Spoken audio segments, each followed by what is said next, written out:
Good morning everyone. आज history के class 8 की हम अध्याय 8 की बात करेंगे, जहां हमारा अध्याय का नाम है महिलाएं, जाति एवं सुधार। चलिए आइए देखते हैं इनके अध्याय को। क्या आपने कभी सोचा है कि 2 साल पहले बच्चों की ज़िंदगी कैसी रही होगी? आजकल मध्य वर्गीय परिवारों की ज़्यादातर लड़कियां स्कूल जाती है और उनमें से बहुत सारी लड़कों के साथ पढ़ती हैं। बड़े होने पर उनमें से बहुत सारी लड़कियां कॉलेजों और विश्वविद्यालय में जाती है और विभिन्न प्रकार की नौकरियां करती हैं।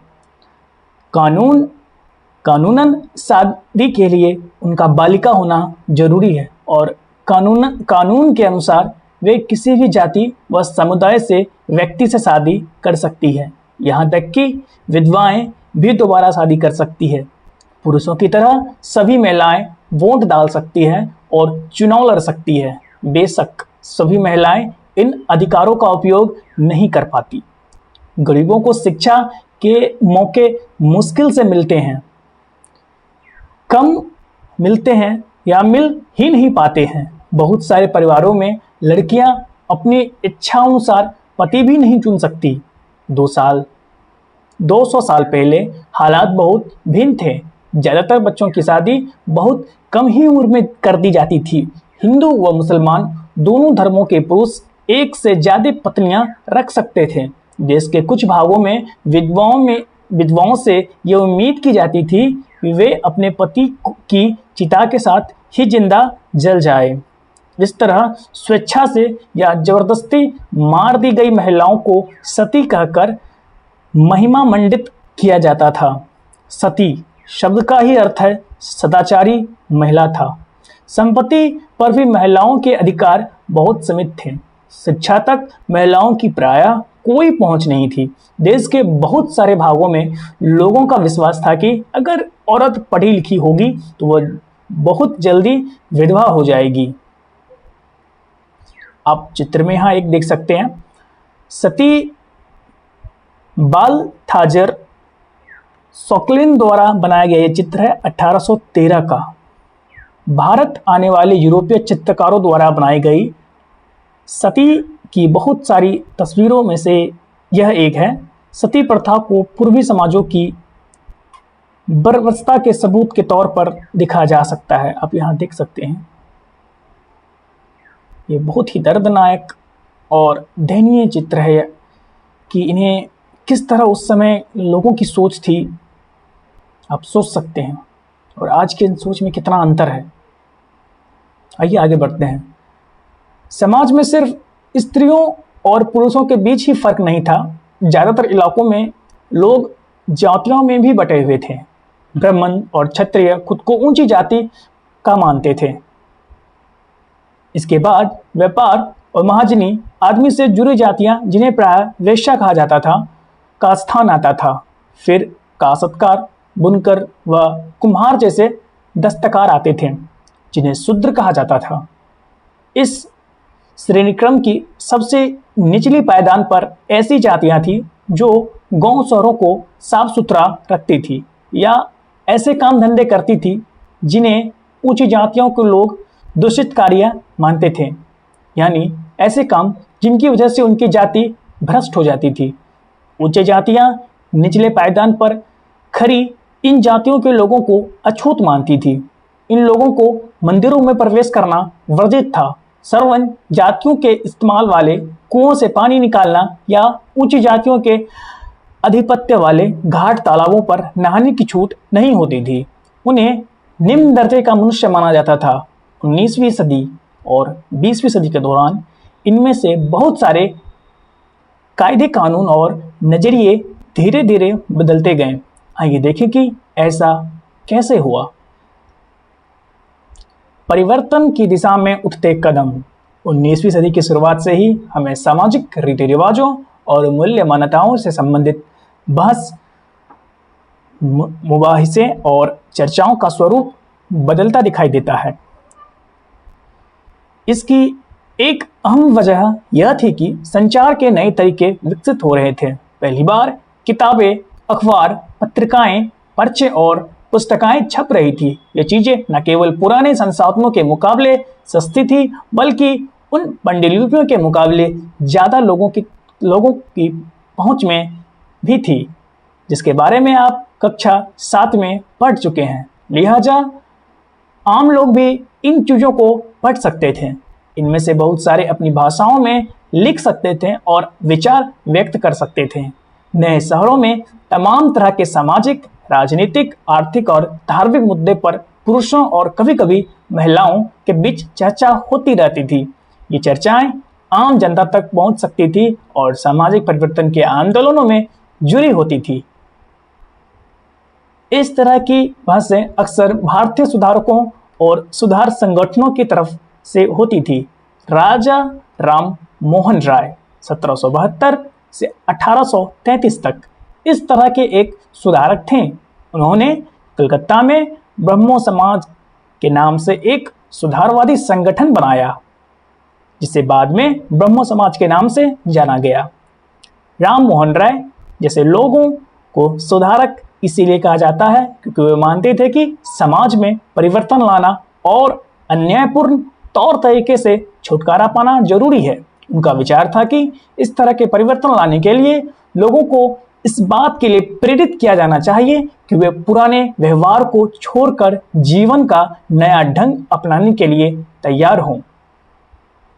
एक आइए गतिविधि पर नजर डालते हैं।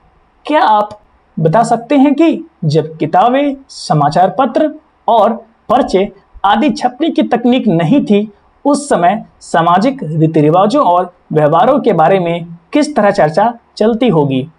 आप इस पे विचार कर चुके हैं और पुनः फिर से विचार कीजिए और इसमें क्या आप अभी बदलाव ला सकते हैं और क्या लाना चाहिए इस प्रश्न में? हाँ, कीजिए इसे। चलिए आगे बढ़ते हैं और जहां कोई समस्या होगी उसके लिए हमें आप कमेंट्स कर सकते हैं। राम मोहन राय देश में पश्चिमी शिक्षा का प्रसार करने और महिलाओं के लिए ज्यादा स्वतंत्रता व समानता के पक्षधर थे। उन्होंने इस बारे में लिखा है कि किस तरह महिलाओं को जबरन घरेलू कामों से बांध कर रखा जाता था। उनकी दुनिया घर और रसोई तक ही सीमित कर दी जाती थी और उन्हें बाजार जाकर पढ़ने लिखने की इजाजत नहीं दी जाती थी। ये चित्र आप 2 में देख सकते हैं राजा राम मोहन राय की। ये रेम्ब्रांट पील द्वारा बनाया गया चित्र 1833 की है। विधवाओं की जिंदगी में बदलाव लाने की कोशिश। राजा राम मोहन राय इस बात से काफी दुखी थे कि विधवा औरतों को अपनी जिंदगी में भारी कष्टों का सामना करना पड़ता है। इसी बात को ध्यान में रखते हुए उन्होंने सती प्रथा के खिलाफ मुहिम छेड़ दी। राजा राम मोहन राय संस्कृत, फारसी तथा अन्य कई भारतीय एवं यूरोपीय भाषाओं में अच्छे ज्ञाता थे। उन्होंने अपने लेखक के जरिए यह सिद्ध करने का प्रयास किया कि प्राचीन ग्रंथों में विधवाओं को जलाने की अनुमति नहीं दी गई है, जैसा कि आपने अध्याय 7 में पढ़ा है।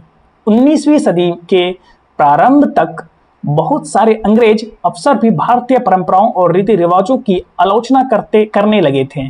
वे राम मोहन राय के विचारों को सही मानते थे क्योंकि उनकी एक विद्वान व्यक्ति के रूप में प्रतिष्ठा थी। फलस्वरूप 1829 में सती प्रथा पर पाबंदी लगा दी गई। 1829 की यह बात है, ये डेट याद रखिएगा।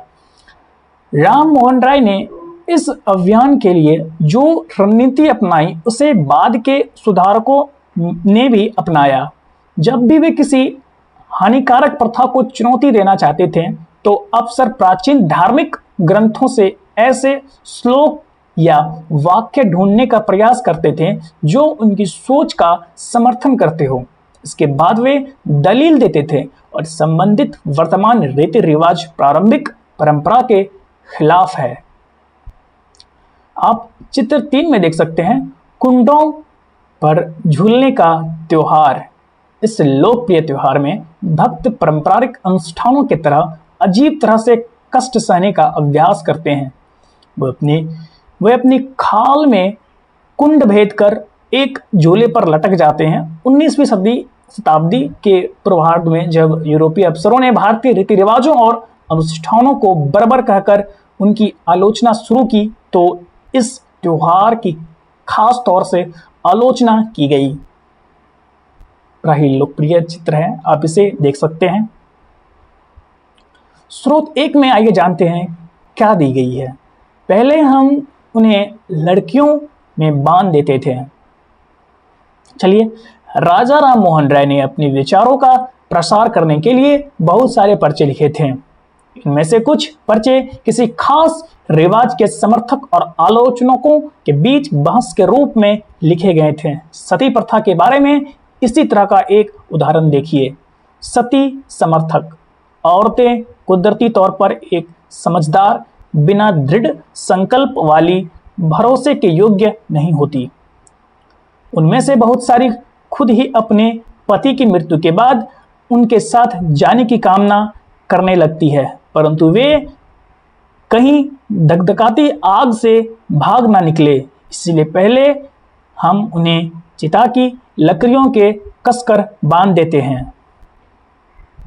सती समर्थक के विचार थे, लेकिन जो सती के विरोधी थे उनके क्या विचार है, आइए देखते हैं। आप लोगों ने महिलाओं को अपनी स्वाभाविक क्षमता का प्रदर्शन करने का सही मौका ही कब दिया? फिर भला तुम ये कैसे कह सकते हो कि उनमें समझ नहीं थी? अगर ज्ञान और शिक्षा के बाद भी कोई व्यक्ति ना समझ सकता हो या पढ़ाई कई चीजों को ग्रहण ना कर पाए तो हम उसे असक्षम मान सकते हैं, परंतु अगर तुम औरतों को पढ़ने का मौका ही नहीं दोगे तो तुम उन्हें कमजोर कैसे कह सकते हो? आप देख सकते हैं कि ये स्रोत में जो सती समर्थक थे और जो सती विरोध थे उनके विचार हैं। जाहिर सी बात है कि ये सती विरोधी के विचार कहीं न कहीं राजा राम मोहन राय की ही है, जो कि इनमें लिखा भी गया है। आइए आगे करते हैं। एक और यहाँ पे गतिविधि है, आप इन्हें पढ़ें और आराम से करें, कोई धरफरी नहीं है, आराम से इन्हें पढ़ें, समझें और करें। आइए आगे बढ़ते हैं। उदाहरण के लिए प्रसिद्ध सुधारक ईश्वर चंद्र विद्यासागर ने भी विधवा विवाह के पक्ष में प्राचीन ग्रंथों का ही हवाला नहीं दिया था। अंग्रेज सरकार ने उनका यह सुझाव मान लिया और 1856 में विधवा विवाह के पक्ष में एक कानून पारित कर दिया। जो विधवाओं के विवाह का विरोध करते थे उन्हें विद्यासागर का भी विरोध किया और कहा, यहां तक कि उनका बहिष्कार कर दिया। 19वीं सदी के उत्तरार्ध तक विधवा विवाह के पक्ष में चलाया जा रहा आंदोलन देश के अन्य भागों में भी फैल गया था। मद्रास प्रेसिडेंसी के तेलुगु भाषा इलाकों में व्रेसलिंगम पतुलु ने विधवा विवाह के समर्थन में एक संगठन बनाया था। लगभग उसी समय बंबई में युवा बुद्धिजीवियों और सुधारकों ने भी विधवा विवाह के प्रचार प्रसार का संकल्प लिया। उत्तर में आर्य समाज की स्थापना करने वाली स्वामी दयानंद सरस्वती ने भी विधवा विवाह का समर्थन किया। इसके बावजूद विवाह करने वाली विधवा महिलाओं की संख्या काफी कम थी। विवाह करने वाली विधवाओं को समाज में आसानी से स्वीकार नहीं किया जाता था। इस तरह रूढ़िवादी तबके इस नए कानून का विरोध करते हैं। आप चार चित्र में देख सकते हैं कि स्वामी दयानंद सरस्वती की यह तस्वीर है। दयानंद ने 1875 में आर्य समाज की स्थापना की थी। आर्य समाज ने हिंदू धर्म को सुधारने का प्रयास किया था। 1875 आर्य समाज। चलिए आइए आगे बढ़ते हैं। लड़कियां स्कूल जाने लगती है। चित्र 5 में आप ईश्वर चंद्र विद्यासागर की तस्वीर देख सकते हैं। बहुत सारे सुधारकों को लगता था कि महिलाओं की दशा सुधारने के लिए लड़कियों को शिक्षित करना जरूरी है। कलकत्ता में विद्यासागर और बंबई में बहुत सारे अन्य सुधारकों ने लड़कियों के लिए स्कूल खोले। 19वीं सदी के मध्य में जब इस तरह के प्रारंभिक स्कूल खोले तो बहुत सारे लोग उनसे डरते थे। लोगों को भय था कि स्कूल वाले लड़कियों को घर से निकाल ले जाएंगे और उन्हें घरेलू कामकाज नहीं करने देंगे। स्कूल जाने के लिए लड़कियों को सार्वजनिक स्थानों से गुजर कर जाना पड़ता था। बहुत सारे लोगों को लगता था कि इससे लड़कियां बिगड़ जाएंगी। उनकी मान्यता थी कि लड़कियों को सार्वजनिक स्थानों से दूर रहना चाहिए। फलस्वरूप 19वीं सदी में पढ़ने लिखने वाली ज्यादातर महिलाओं को उनके उदार विचारों वाले पिता या पति को देखरेख में घर पर ही पढ़ाया जाता रहा। कई महिलाओं ने बिना किसी की मदद लिए खुद ही पढ़ना लिखना सीखा। क्या आपको याद है कि पिछले साल की सामाजिक एवं राजनीतिक जीवन पुस्तक में अपनी रास सुंदरी देवी के बारे में क्या पढ़ा था? वे ऐसी महिलाएं में से थी जिन्होंने रात में दाएं की टिमटिमाती लौ में चोरी छिपे ही लिखना पढ़ना सीखा था। नाम याद रखें, रास सुंदरी देवी। चलिए आगे बढ़ते हैं। 19वीं सदी की आखिरी हिस्से में आर्य समाज द्वारा पंजाब में और ज्योतिराव फुले द्वारा महाराष्ट्र में लड़कियों के लिए स्कूल खोले गए। उत्तर भारत के कुलीन मुस्लिम परिवारों की महिलाएं अरबी में कुरान शरीफ पढ़ना सीखने लगी। उन्हें घर पर ही पढ़ने के लिए शिक्षिकाएं रखी जाती थी। इस स्थिति को देखते हुए मुमताज अली जैसे कुछ सुधारकों ने कुरान शरीफ की आयतों का हवाला देकर कहा कि महिलाओं को भी शिक्षा का अधिकार मिलना चाहिए। 19वीं सदी के आखिर से ही हिंदू ने उपन्यासों का सिलसिला शुरू हुआ। इन उपन्यासों में महिलाओं को इस बात के लिए प्रोत्साहित किया जाता था कि वे धर्म और घरेलू साज संभालने के बारे में पढ़े। आइए चित्र 6 में आपने देखा ईश्वर चंद्र विद्यासागर के बारे में, और आइए और चित्र 6 में जहां आप देख सकते हैं कि यहाँ हिंदू महाविश्वविद्यालय की छात्राएं हैं 1875 की। और 19वीं सदी में जब लड़कियां के लिए स्कूल खोल गए तो आमतौर पर माना जाता था कि लड़कियों की पढ़ाई लिखाई लड़कों की पढ़ाई लिखाई से कम सख्त होनी चाहिए। हिंदू महिला विद्यालय ऐसे शुरुआती स्थानों में से था जहां वही शिक्षा दी जाती थी जो उन समय लड़कों में दी जा रही थी। आप चित्र देख सकते हैं, ये बहुत ही प्यारा खूबसूरत चित्र है। महिलाओं के बारे में महिलाएं लिखने लगी। 20वीं सदी की शुरुआत से ही बहुत सारी मुस्लिम महिलाओं ने महिला शिक्षा को बढ़ावा देने के लिए अहम भूमिका अदा की। जैसे भोपाल की बेगमों ने अलीगढ़ में लड़कियों के लिए प्राथमिक स्कूल खोले। बेगम रुकैया रखावत हुसैन भी इस दौर की एक प्रभावशाली महिला थी जिन्होंने कलकत्ता और पटना में मुस्लिम लड़कियों के लिए स्कूल खोले। वह रूढ़िवादी विचारों की कटु आलोचक थी और उनका मानना था कि प्रत्येक धर्म के धार्मिक नेताओं ने औरतों को निचले दर्जे में रखा है। 1880 के दशक तक आते आते भारतीय महिलाएं विश्वविद्यालयों में प्रवेश लेने लगी थी। उनमें से कुछ चिकित्सक और कुछ शिक्षिका बन गई। बहुत सारी महिलाएं लिखने लगी थी और उन्होंने समाज में महिलाओं की स्थिति पर अपने आलोचनात्मक विचार प्रकाशित किए। पूना में घर पर ही रहकर शिक्षा प्राप्त करने वाली ताराबाई शिंदे ने स्त्री पुरुष तुलना के नाम में से एक किताब प्रकाशित की जिनमें पुरुषों और महिलाओं के बीच मौजूद सामाजिक फर्कों की आलोचना की गई थी। संस्कृत की महान विद्या पंडिता रामाबाई का मानना था कि हिंदू धर्म महिलाओं का दमन करता है। उन्होंने ऊंची जातियों की हिंदू महिलाओं की दुर्दशा पर किताब भी लिखी थी। उन्होंने पूना में एक विधवा गृह की स्थापना की जहां ससुराल वाले के हाथों अत्याचार झेल रही महिलाओं को पनाह दी जाती थी। वहां महिलाओं को ऐसी चीजें सिखाई जाती थी जिनके सहारे वे अपनी रोजी रोटी चला सके। जाहिर है कि इन सब बातों में बातों से रूढ़िवादी खेमे के लोग काफ़ी आग बबूला हुए। उदाहरण के लिए बहुत सारे हिंदू राष्ट्रवादियों को लगने लगा था कि हिंदू महिलाएं पश्चिमी तौर तरीके अपना रही हैं, जिससे हिंदू संस्कृति भ्रष्ट होगी और पारिवारिक संस्कार नष्ट हो जाएंगे। रूढ़िवादी मुसलमान भी इन बदलावों के नतीजों को लेकर चिंतित थे। जैसा कि आप देख सकते हैं, 19वीं सदी के आखिर तक खुद महिलाएं भी सुधारों के लिए बढ़ चढ़कर प्रयास करने लगी थी। उन्होंने किताबें लिखी, पत्रिकाएं निकाली, स्कूल व प्रशिक्षण केंद्र खोले तथा महिलाओं को संगठित किया। 20वीं सदी की शुरुआत से ही वे महिलाएं को मताधिकार, बेहतर स्वास्थ्य सुविधाएं और शिक्षा के अधिकार के बारे में कानून बनवाने के लिए राजनीतिक दबाव समूह बनाने लगी थी।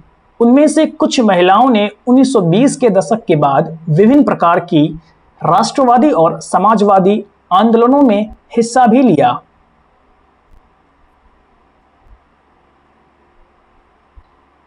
बीसवीं सदी में जवाहरलाल नेहरू और सुभाष चंद्र बोस जैसे नेताओं ने महिलाओं के लिए और आधुनिक स्वतंत्रता व समानता की मांगों का समर्थन किया। राष्ट्रीय नेताओं ने आश्वासन दिया कि स्वतंत्रता मिलने पर सभी पुरुषों व महिलाओं को वोट डालने का अधिकार दे दिया जाएगा, परंतु उनका आनंद था कि जब तक स्वतंत्रता नहीं मिल जाती तब तक महिलाओं को अंग्रेजी राज विरोधी संघर्ष में ही जोर लगाना होगा। बाल विवाह के विरुद्ध कानून, आइए देखते हैं। महिलाओं संगठन के विकास तथा इन मुद्दों पर हो रहे लेखन की वजह से सुधारकों के पक्ष में आवाज व मजबूत हुई। लोग बाल विवाह जैसे स्थापित परंपराओं को चुनौती देने लगे। केंद्र विधानसभा में बहुत सारे सांसद थे जिन्होंने बाल विवाह पर पाबंदी हेतु कानून बनाने के लिए संघर्ष किया। 1929 में बाल विवाह निषेध अधिनियम पारित किया गया। इस कानून के बारे में वे कड़वी बहसें और संघर्ष नहीं हुई जैसे पुराने सुधारवादी कानूनों के बारे में हुए थे। इस कानून के अनुसार 18 साल से कम उम्र के लड़के और 16 साल से कम उम्र की लड़की शादी नहीं की जा सकती। बाद में यह उम्र बढ़ाकर 21 व 18 साल कर दी गई क्रमशः। चित्र 8 में आप देख सकते हैं 8 साल की ये दुल्हन है और यह 20वीं सदी की शुरुआत में एक बाल वधू का चित्र है। क्या आपको पता है कि आज भी हमारे देश में 20% से ज़्यादा लड़कियां शादी 18 से पहले ही हो जाती हैं। आइए आगे देखते हैं जाति और समाज सुधार। हमने अभी जिन समाज सुधारकों का जिक्र किया है उनमें से कई जातीय गैर बराबरी के भी विरोध थे। राम मोहन राय ने जाति व्यवस्था की आलोचना करने वाले एक पुराने बौद्ध ग्रंथ का अनुवाद किया। प्रार्थना समाज भक्ति परंपरा व समर्थक था जिसमें सभी जातियों का आध्यात्मिक समानता पर जोर दिया गया था। जाति अवमूल्यन के लिए काम करने के लिए बंबई में 1840 में परमहंस मंडली का गठन किया गया। इन सुधारकों और सुधार संगठनों के सदस्यों में भी बहुत सारे ऊंची जातियों के लोग थे। गुप्त बैठकों में से सुधारक भोजन और स्पर्श जैसे मामलों में जातीय कायदे कानून का उल्लंघन करते थे, जिससे अपने जीवन में भी जातीय पूर्वाग्रहों और बंधनों से निजात पा सके। कई लोग ऐसे थे जो जाति आधारित समाज व्यवस्था में होने वाले अन्याय के विरुद्ध थे। 19वीं सदी में ईसाई प्रचारक आदिवासी समुदायों और निचली जातियों के बच्चों के लिए स्कूल खोलने लगे थे। इस प्रकार इन बच्चों को बदलती दुनिया में अपना रास्ता ढूंढने के लिए साधन मिलने लगे थे। उसी समय बहुत सारे गरीब लोग शहरों में निकल रही नई नौकरियों की तलाश में गांव छोड़कर भी जा रहे थे। नए कारखानों और नगर पालिकाओं में कई नौकरियां निकल रही थी। अध्याय 6 में आप शहरों के विस्तार के बारे में पढ़ चुके हैं। कल्पना कीजिए कि इससे मजदूरी की कितनी मांग पैदा हुई होगी। शहरों में नालियां बनाई जाने लगी थी, सड़कें बिछनी थी, इमारतों का निर्माण होना था और शहरों को साफ किया जाना था। इसके लिए कुलियां, खुदाई करने वालों, बोझ ढोने वालों, ईंट बनाने वालों, नालियां साफ करने वालों और सफाई कर्मियों और पालकी ढोने वालों, रिक्शा खींचने वालों की जरूरत थी। यह श्रम कहां से आया? इन कामों को संभालने के लिए गांव और छोटे कस्बों के गरीब शहरों की तरफ जाने लगे, जहां मजदूरी की मांग पैदा हो रही थी। शहर जाने वालों में से बहुत सारे निम्न जातियों के लोग भी थे। कुछ लोग असम, मॉरिशस और त्रिनिदाद और इंडोनेशिया आदि स्थानों पर बागानों में काम करने भी चले गए। नए स्थानों पर काम अक्सर बहुत कठोर था, परंतु गरीबों, निचली जातियों के लोगों को यह गांव में सवर्ण जिम्मेदारों द्वारा उनके जीवन का दमकारी कब्जे और दैनिक अपमान से छूट निकलने का भी मौका था। चित्र 9 में आप एक देख सकते हैं, एक कुली जहाज है और 19वीं सदी की ये चित्र है। जॉन एलन नामक इस कुली जहाज के द्वारा भारतीय मजदूरों को मॉरिशस ले जाया जाता था, जहां उन्हें तरह तरह के कठोर काम करने पड़ते थे। इनमें से ज्यादातर मजदूर निचली जाति के होते थे। जूते कौन बना सकते हैं? चमड़े का काम करने वालों को परंपरागत रूप से नीची नजर में देखा जाता था, क्योंकि वे मृत पशुओं का चमड़ा निकालते हैं, जिन्हें गंदा व दूषित माना जाता है। पहले विश्व युद्ध के दौरान सेना के लिए जूतों की जबरदस्त मांग पैदा हो गई थी, परंतु चमड़े के कामों के प्रति जातीय पूर्वग्रहों की वजह से केवल परंपरागत चमड़ा कामगार और मोची ही जूते तैयार कर सकते थे। लिहाजा वे ज्यादा कीमत की मांग करने लगे और उन्हें काफी लाभ हुआ। आप चित्र 10 में देख सकते हैं, जूते बनाते मदिगा समुदाय के लोग। 19वीं सदी आंध्र प्रदेश की यह तस्वीर है। मौजूदा आंध्र प्रदेश में मदिगा एक महत्वपूर्ण अछूत जाति रही है। वे पशुओं के शवों को साफ करके चमड़ा तैयार करने और चप्पल, जूतियों सीने में माहिर थे। इसके अलावा दूसरी तरफ की नौकरियां भी सामने आ रही थी। उदाहरण के लिए सेना में भी लोगों की जरूरत बढ़ गई थी। अछूत माने जाने वाले महार समुदाय के बहुत सारे लोगों को महार रेजिमेंट में नौकरी मिल गई। दलित आंदोलन के नेता B.R. अम्बेडकर के पिता एक सैनिक स्कूल में पढ़ते थे। कक्षा में जगह नहीं। बम्बई प्रेसिडेंसी में 1829 में भी अछूतों को सरकारी स्कूलों में घुसना नहीं दिया जाता था। जब उन्होंने एक अधिकार के लिए सख्ती से आवाज उठाई तो उन्हें कक्षा से के बाहर बरामदे पर बैठकर सबक सुनने का इजाजत दे दी गई, ताकि वे कमरे को दूषित ना कर सके जहां ऊंची जाति के लड़कों को पढ़ाया जाता था। चित्र 11 में यहाँ आप देख सकते हैं, गुजरात के दुबला समुदाय के लोग बाजार के लिए आम ढोकर ले जा रहे हैं। दुबला मजदूर सवर्ण जमींदारों के पास मजदूरी करते थे। वे उनके खेत संभालते थे और जमींदार के घर आंगन में तमाम छोटे बड़े काम करते थे। गतिविधि कीजिए और आप इसको हल करने का प्रयास कीजिए। आइए आगे बढ़ते हैं। समानता और न्याय की मांग। 19वीं सदी के दूसरे हिस्से तक गैर ब्राह्मण जातियों के भीतर से भी लोग जातीय भेदभाव के खिलाफ आवाज उठाने लगते थे। उन्होंने सामाजिक समानता और न्याय की मांग करते हुए आंदोलन शुरू कर दिए थे। मध्य भारत में सतनामी आंदोलन की शुरुआत घासीदास ने की। उन्होंने चमड़े का काम करने वालों को संगठित किया और उनकी सामाजिक स्थिति में सुधार के लिए आंदोलन छेड़ दिया। पूर्वी बंगाल में हरिदास ठाकुर के मतुआ पंथ ने चांडाल काश्तकारों के बीच काम किया। हरिदास ने जाति व्यवस्था को सही ठहराने वाले ब्राह्मणवादी ग्रंथों का पर सवाल उठाया, जिसे आज केरल कहा जाता है। वहां एझावा जाति के श्री नारायण गुरु ने अपने लोगों के बीच एकता का आदर्श रखा।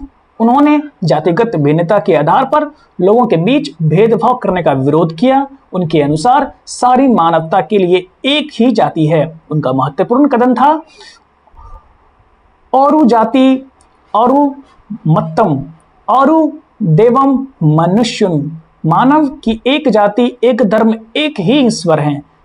इन सभी पंथों का स्थापना ऐसे लोगों ने की जो गैर ब्राह्मण जाति से थे और उनके बीच ही काम करते थे। उन्होंने उन आदतों और तौर तरीकों को बदलने का प्रयास किया जो प्रभुत्वशाली जातियों का अपमान करने के लिए उकसाती थी। उन्होंने अधीनस्थ जातियों और स्वाभिमान का भाव पैदा करने का प्रयास किया। आप यहां तस्वीर देख सकते हैं श्री नारायण गुरु की। गुलामगिरी, आइए देखते हैं। निम्न जाति नेताओं और ज्योतिराव फुले सबसे मुखर नेताओं में से थे। 1827 में जन्मे ज्योतिराव फुले ने ईसाई प्रचारकों द्वारा खोले गए स्कूलों में शिक्षा पाई थी। बड़े होने पर उन्होंने जाति आधारित समाज में फैले अन्याय के बारे में अपने विचार व्यक्त किए। उन्होंने ब्राह्मणों के इस दावे पर खुलकर हमला बोला कि आर्य होने के कारण वे औरों से श्रेष्ठ हैं। फुले का तर्क था कि वे आर्य विदेशी थे जो महाद्वीप के बाहर से आए थे और उन्होंने इस मिट्टी के असली वासियों आर्यों के आने से पहले यहाँ रह रहे मूल निवासियों को हराकर उन्हें गुलाम बना लिया था। जब आर्यों ने अपना प्रभुत्व स्थापित कर लिया तो वे पराजित जनता को नीच निम्न जाति वाले मानने लगे। फुले के अनुसार ऊंची जातियों का उनकी जमीन और सत्ता पर कोई अधिकार नहीं है। धरती यहाँ की देसी लोगों की और कठिन निम्न जाति के लोगों की है। फुले ने दावा किया कि आर्यों के शासन से पहले यहाँ स्वर्ण युग था। तब योद्धा किसान जमीन जोतते थे और मराठा देहात पर न्याय संगत और निष्पक्ष तरीके से शासन करते थे। उन्होंने सुझाव दिया कि शूद्रों यानी श्रमिक जाति और अतिशूद्रों यानी कि अछूत को जातीय भेदभाव कम करने के लिए संगठित होना चाहिए। फुले द्वारा स्थापित किए गए सत्य शोधक समाज नामक संगठन ने जातीय समानता के समर्थन में मुहिम चलाई। मैं यहाँ और तुम वहाँ। स्रोत 3। फुले उच्च जाति नेताओं के उपनिवेशवाद विरोधी राष्ट्रवाद भी आलोचक थे। उन्होंने लिखा था, ब्राह्मणों ने अपने धर्म की वह तलवार छिपा ली है जिससे लोगों की संपदा का गला काट दिया है और अब वे देश के महान देशभक्त बने घूम रहे हैं। वे हमारे शूद्र मुस्लिम और पारसी नौजवानों को यह सलाह देते हैं कि अगर हम ऊंच नीच के बारे में अपना सारा लड़ाई झगड़ा बंद करके एकजुट नहीं होंगे तो हमारा देश कभी उन्नति नहीं कर पाएगा और यह एकता उन्हीं के फायदे में है क्योंकि इनके बाद दोबारा यही स्थिति पैदा हो जाएगी। मैं यहाँ और तुम वहाँ। ये ज्योतिराव फुले काश्तकार की चाबुक यानी कि उनके द्वारा ये कही गई एक कथन है। स्रोत 3 है। आप यहाँ मैं यहाँ पर ज्योतिराव फुले का क्या आशय था इस पर ध्यान दें और लिखने की प्रयास करें। 1873 में फुले ने गुलामगिरी यानी कि गुलामी नामक एक किताब लिखी। गुलामगिरी इससे लगभग 10 साल पहले अमेरिकी गृह युद्ध हो चुका था जिसके फलस्वरूप अमेरिका में दास प्रथा खत्म कर दी गई थी। फुले ने अपने पुस्तक उन सभी अमेरिकियों को समर्पित की जिन्होंने गुलामों को मुक्त दिलाने के लिए संघर्ष किया था। इस तरह उन्होंने भारत की निम्न जातियों और अमेरिका के काले गुलामों की दुर्दशा को एक दूसरे से जोड़ दिया। जैसा कि इस उदाहरण से पता चलता है कि फूले ने जाति व्यवस्था की अपनी आलोचना को सभी प्रकार का गैर बराबरी से जोड़ दिया था। वह उच्च जाति महिलाओं की दुर्दशा, मजदूरों की मुसीबतों और निम्न जातियों की अपमानपूर्ण हालत के बारे में गहरे तौर पर चिंतित थे। जाति सुधार का यह आंदोलन 20वीं सदी में भी पश्चिम भारत में डॉक्टर B.R. अम्बेडकर और दक्षिण में ईस्वी रामास्वामी नायकर जैसे महान दलित नेताओं के नेतृत्व में चलता रहा। स्रोत 4 में हम भी इंसान हैं। 1927 में अम्बेडकर ने कहा था ये। अब हम सिर्फ यह साबित करने के लिए तालाब पर जाना चाहते हैं कि औरों की तरह हम भी इंसान हैं। हिंदू समाज का 2 मुख्य सिद्धांतों समानता और जातिवाद की समाप्ति पर पुनर्गठन किया जाना चाहिए। आप यहाँ चित्र 14 में देख सकते हैं। मदुरै मंदिर का ये प्रवेश द्वार थॉमस डैनियल द्वारा बनाया गया। यह चित्र 1792 का है। मंदिर प्रवेश आंदोलन से पहले अछूतों को इस तरह के प्रवेश द्वारों के आसपास भी भटकने को नहीं दिया जाता था। आइए आगे देखते हैं। मंदिरों में कौन जा सकता था? अंबेडकर एक महार परिवार में पैदा हुए थे। बचपन में उन्होंने इसको बहुत नज़दीक से देखा था कि रोजाना की जिंदगी में जातीय भेदभाव और पूर्वाग्रह क्या होता है। स्कूल में उन्हें कक्षा के बाहर जमीन पर बैठना पड़ता था। उन्हें स्वर्ण बच्चों द्वारा इस्तेमाल किए जाने वाले नकलों से पानी पीने की इजाज़त नहीं थी। स्कूल की पढ़ाई पूरी करने के बाद उन्हें उच्च अध्ययन के लिए अमेरिका जाने हेतु फेलोशिप मिल गई थी। 1919 में भारत लौटने पर उन्होंने समकालीन समाज में उच्च जातीय सत्ता और संरचना का काफ़ी लिखा। माफ कीजिएगा, काफ़ी लिखा। सन 1927 में अंबेडकर ने मंदिर प्रवेश आंदोलन शुरू किया, जिससे महार जाति के लोगों ने बड़ी संख्या में हिस्सा लिया और ब्राह्मण पुजारी इस बात पर बहुत आग बबूला हुए कि दलित भी मंदिर के जलाशय का पानी इस्तेमाल कर रहे हैं। 1927 में 1935 के बीच अंबेडकर ने मंदिरों में प्रवेश के लिए ऐसे 3 आंदोलन चलाए।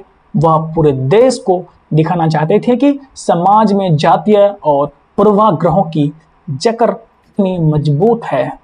आप इस चित्र में देख सकते हैं इस मंदिर की तस्वीर, जहां 1927 में आंदोलन शुरू किया गया डॉक्टर भीमराव अंबेडकर के जरिए।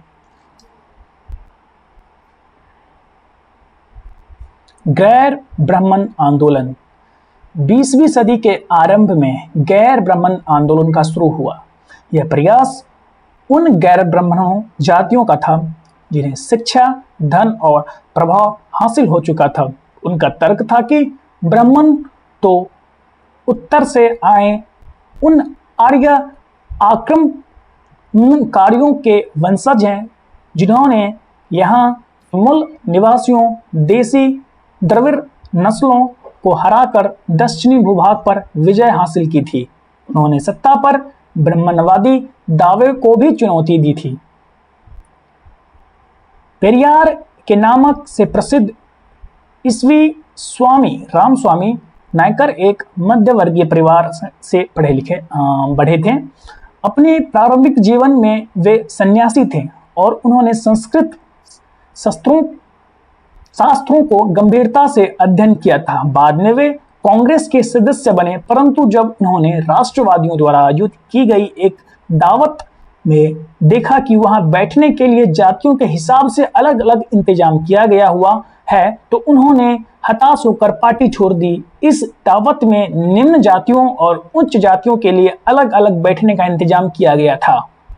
पेरियार की समझ में आ चुका था कि अछूतों को अपने स्वाभिमान के लिए खुद लड़ना होगा। इसी बात को ध्यान में रखते हुए उन्होंने स्वाभिमान आंदोलन शुरू किया। उनका कहना था कि मूल तमिल और द्रविड़ संस्कृति के असली वाहक अछूत ही हैं, जिन्हें ब्राह्मणों ने अपने अधीन कर लिया है। उनका मानना था कि सभी धार्मिक नेता और मुखिया सामाजिक विभाजनों और असमानता को ईश्वर प्रदत्त मानते हैं, इसीलिए सामाजिक समानता के लिए सभी धर्मों से अछूतों को खुद मुक्ति पानी होगी। पेरियार हिंदू वेद पुराणों के कट्टर आलोचक थे। खासतौर से मनु द्वारा रचित संहिता, भागवत गीता और रामायण के वे कटु आलोचक थे।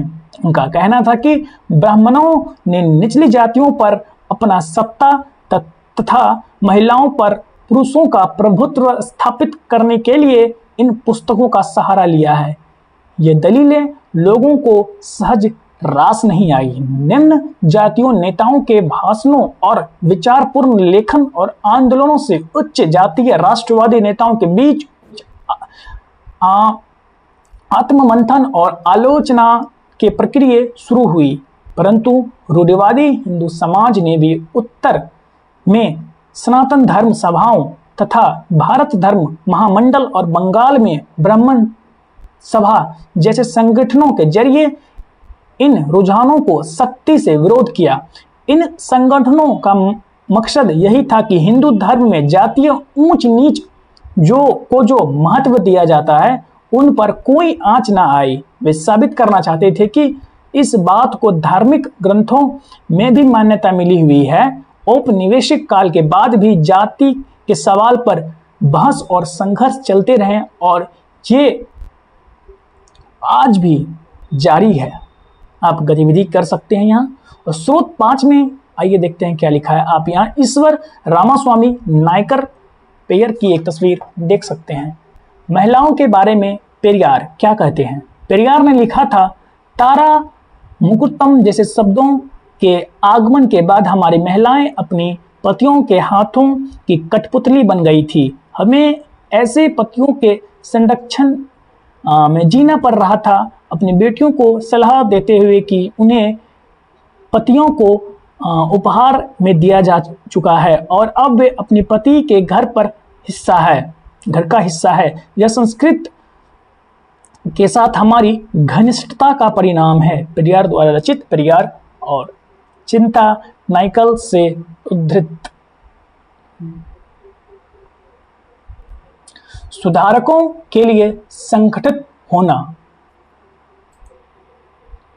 ब्रह्मो समाज। चित्र 16 केशव चंद्र सेन ब्रह्मो समाज के मुख्य नेताओं में से एक थे। ब्रह्मो समाज की स्थापना 1830 में की गई थी। यह संस्थान सभी प्रकार की मूर्ति पूजा और बलि के विरुद्ध थी और इनके अनुयायी उपनिवेशों में विश्वास रखते थे। इसके सदस्यों को अन्य धार्मिक प्रथाओं या परंपराओं की आलोचना करने का अधिकार नहीं था। ब्रह्मो समाज ने विभिन्न धर्मों के आदर्शों, खास तौर से हिंदुत्व और ईसाई धर्म के विचारकों को आलोचनात्मक व्याख्या करते हुए उनके नकारात्मक और सकारात्मक पहलुओं पर प्रकाश डाला। डेरोजियो एवं यंग बंगाल। चित्र 17 हेनरी डेरोजियो की आप तस्वीर देख सकते हैं। 1820 के दशक में Henry Louis Vivian Derozio Hindu college Calcutta में अध्यापक थे। उन्होंने अपने विद्यार्थियों को अमूल्य परिवर्तनकारी विचारों को से अवगत कराया और उन्हें तमाम तरह के सत्ता पर सवाल खड़े करने के लिए प्रोत्साहित किया।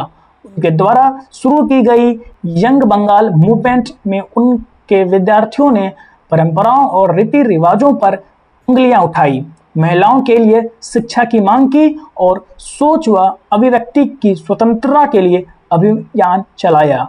रामकृष्ण मिशन और विवेकानंद। रामकृष्ण मिशन का नाम स्वामी विवेकानंद के गुरु रामकृष्ण परमहंस के नाम पर रखा गया था। यह मिशन समाज सेवा और निस्वार्थ श्रम के जरिए मुक्ति के लक्ष्य पर जोर देता था।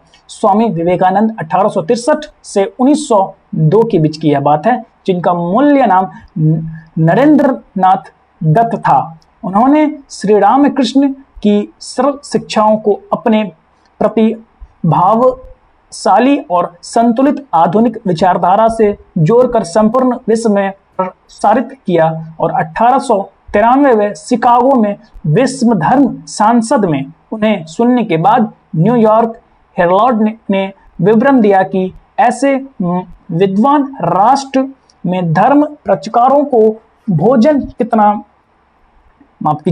भेजना कितना मूर्खतापूर्ण है। वास्तव में स्वामी विवेकानंद आधुनिक समय के पहले भारतीय थे जिन्होंने विश्वव्यापी स्तर पर वेदांत दर्शन के आध्यात्मिक गौरव को स्थापित किया, लेकिन उनका उद्देश्य केवल धर्म की व्याख्या करना नहीं था। अपने देशवासियों की निर्भरता और दुर्दशा से उन्हें अतिशय दुख हुआ। उनका यह दृढ़ विश्वास था कि कोई भी सुधार तभी सफल हो सकता है जब जनसमूह की दशा उन्नत हो। अतः भारत के लोगों को उन्होंने रसोई घर के धर्म की संस्कृत चार दीवारी से बाहर निकलने और राष्ट्र की सेवा में एकजुट होने का आह्वान किया। यह आह्वान द्वारा भारतीय राष्ट्रवाद की प्रारंभिक अवस्था में उन्होंने असाधारण योगदान दिया, किंतु राष्ट्रवाद के बारे में उनका भाव संस्करण नहीं था। उन्हें यह विश्वास था कि मानव जाति जो जिन समस्याओं का सामना करना पड़ रहा है उन पर तभी काबू पाया जा सकता है जब विश्व के सभी राष्ट्र एक समान धरातल पर एक साथ आएं। अतः एक सामान्य आध्यात्मिक विरासत के आधार पर उन्होंने युवाओं को एक होने का उपदेश दिया और इस उद्बोधन में वह वास्तव में नई विचारधारा के प्रतीक और भविष्य के लिए एक महान शक्ति का स्रोत बन गए। प्रार्थना समाज 1867 में बम्बई में स्थापित प्रार्थना समाज ने जातीय बंधनों को खत्म करने और बाल विवाह के उन्मूलन के लिए प्रयास किया। प्रार्थना समाज ने महिलाओं की शिक्षा को प्रोत्साहित किया और विधवा विवाह पर लगी पाबंदी के खिलाफ आवाज उठाई। उनकी धार्मिक बैठकों में हिंदू, गौतम बुद्ध और ईसाई ग्रंथों पर विचार विमर्श किया जाता था। वैद्य समाज मद्रास यानी जो आज चेन्नई में 1864 में वैद्य समाज की स्थापना हुई। वे समाज ब्रह्मो समाज से प्रेरित था। वे समाज ने जातीय भेदभाव को समाप्त करने और विधवा विवाह तथा महिला शिक्षा को प्रोत्साहित करने के लिए काम किया। इसके सदस्य एक ईश्वर के अस्तित्व में विश्वास रखते थे। उन्होंने रूढ़िवादी हिंदुत्व के अंधविश्वासों को अनुष्ठानों की सख्त निंदा की। अलीगढ़ आंदोलन सैयद अहमद खां द्वारा 1875 में अलीगढ़ में खोले गए मोहम्मदन एंग्लो ओरिएंटल कॉलेज को ही बाद में अलीगढ़ मुस्लिम विश्वविद्यालय के नाम से जाना गया। यहाँ मुसलमानों को पश्चिमी विद्वान के साथ साथ विभिन्न विषयों का आधुनिक शिक्षा दी जाती थी। अलीगढ़ आंदोलनों का ये शैक्षणिक सुधारकों के क्षेत्र में गहरा प्रभाव पड़ रहा है। यही है चित्र 19 में सैयद अहमद खां। सिंह सभा आंदोलन, आइए देखते हैं इनके बारे में क्या है विचार।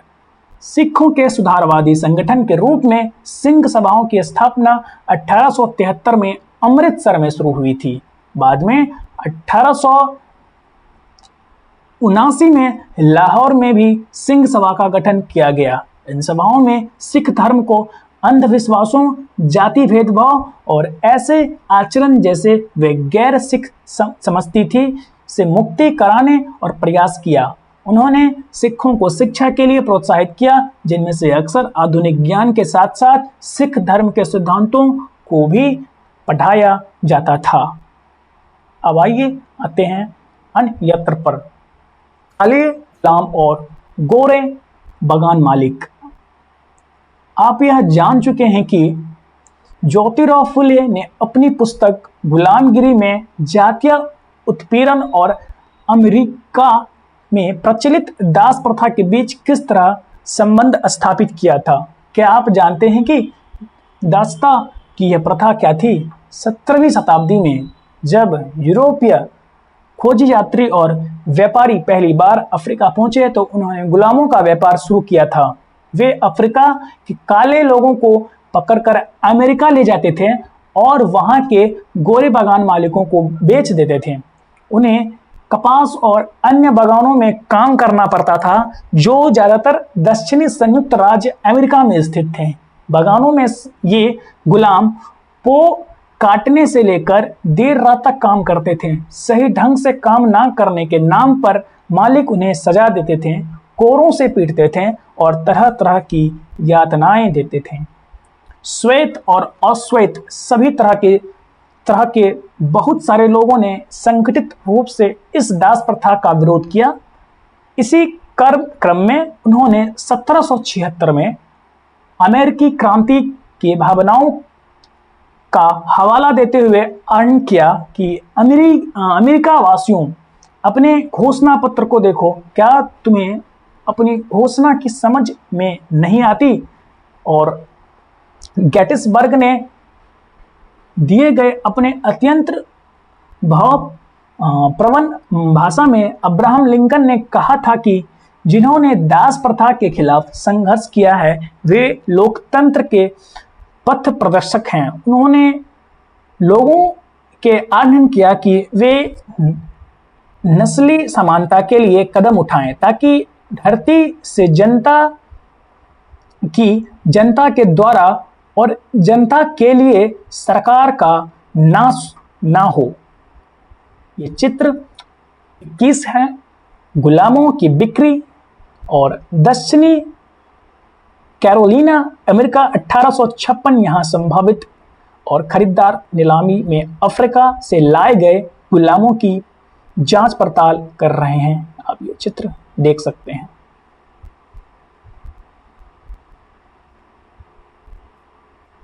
आइए कल्पना करें, मान लीजिए कि आप रुकैया हुसैन द्वारा स्थापित किए गए स्कूल में पढ़ते हैं। आपकी कक्षा में 20 लड़कियां हैं और अपनी कल्पना के आधार पर स्कूल में किसी एक दिन हुई चर्चाओं का विवरण कीजिए। इसे याद करें। एक में आप निम्नलिखित लोगों ने किन सामाजिक विचारों का समर्थन और प्रसार किया? राजा राम मोहन राय, दयानंद सरस्वती और वीरेशलिंगम पंतुलु और ज्योतिराव फूले और पंडित रामाबाई, पेशियार, मुमताज अली और ईश्वर चंद्र विद्यासागर के बारे में आपको लिखना है कि कैसे इन लोगों के विचार थे। निम्नलिखित में से सही गलत का चुनाव कीजिए और आइए विचार करें प्राचीन ग्रंथों। क्वेश्चन नंबर 3, प्राचीन ग्रंथों के ज्ञान से सुधारकों को नए कानून बनवाने के किस तरह मदद मिली? 4 लड़कियों को स्कूल ना भेजने के पीछे लोगों के पास कौन कौन से कारण होते थे? 5वां, ईसाई प्रचारकों की बहुत सारे लोग क्यों आलोचनात्मक करते थे? कुछ लोगों ने उनका समर्थन भी किया होगा, यदि हाँ तो कैसे? इसी तरह हमें 6, 7, 8, 9, 10 क्वेश्चन करने हैं और आशा करते हैं कि आप ये सारे क्वेश्चन करेंगे। और जहां आपको कोई समस्याएं हमें कमेंट्स में बताइए और आप इन्हें सुने और दोबारा सुने और फिर आप एनसीईआरटी को पढ़ें। जैसे ही आप फिर एनसीईआरटी पढ़ेंगे तो ये मैं दावा करता हूं आपको 100% कि आपको एनसीईआरटी समझ में आएगी और आने लगेगी। अगर थोड़ी बहुत कमी होती है तो 1-2 बार में पूर्ण हो जाएगी, लेकिन यदि आप ऑडियो पहले सुन के उसे पढ़ते हैं तो आपको बहुत सारी चीजें सीखने को मिलेगी। ये मैं गारंटी तो कह ही सकता हूं और आशा करते हैं कि आप इसे पढ़ते होंगे। तब तक के लिए thank you and have a nice day. Have a nice day. Thank you.